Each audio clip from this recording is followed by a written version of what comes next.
नमस्कार दोस्तों, स्वागत है आप सबका इस वीडियो में। आज मैं आपसे बात करने जा रहा हूँ इलेक्शन कमीशन ऑफ इंडिया के बारे में। मैं आपको इसके साथ साथ बीजेपी, आईएनसी यानी कि Indian national Congress, Bharatiya Janata party, इनका कैसे फॉर्मेशन होता है और इसके साथ मल्टी पार्टी गवर्नमेंट क्या होती है, सब मैं आपको बताऊंगा इस वीडियो में।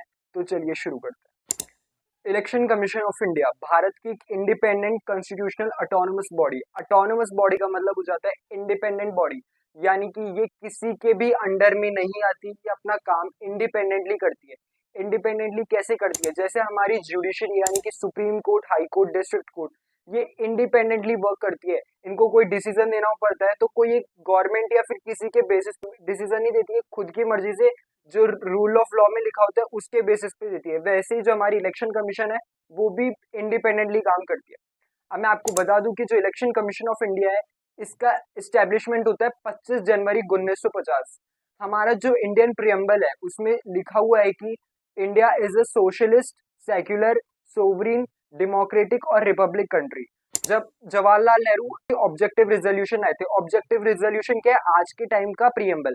ये आया था 22 जुलाई 1947 को अडॉप्ट हुआ था। कि ये जब लिखा था उसके बाद हमको इंडिपेंडेंस कब मिली थी? 15 अगस्त 1947। तब से हमारे देश में फ्री एंड फेयर इलेक्शंस हो रहे हैं। फ्री एंड फेयर इलेक्शंस यानी कि हमारे देश में एक टाइम ऑफ इंटरवल के बाद हर का जो टेन्योर होता है उसके बाद इलेक्शंस होते हैं रेगुलर बेसिस पे। यानी कि जैसे पीएम का टेन्योर है 5 साल का, तो उस 5 साल के बाद पीएम के इलेक्शंस हो जाते हैं।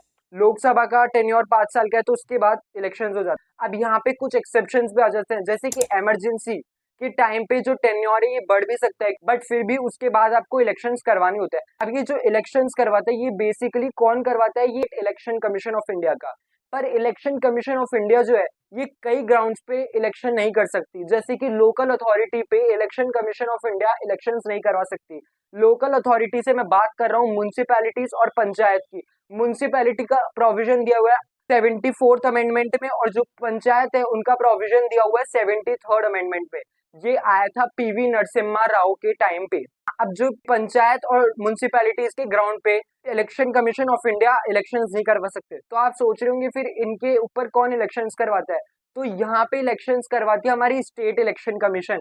इलेक्शन कमीशन जो होती है वो दो बेसिस में होती है। एक सेंट्रल लेवल पे होती है, ये पार्लियामेंट हो गया, स्टेट लेजिस्लेचर यानी कि स्टेट गवर्नमेंट्स के सारे इलेक्शन, प्रेसिडेंट, वाइस प्रेसिडेंट की पोस्ट पे इलेक्शंस करवाते हैं मोस्टली।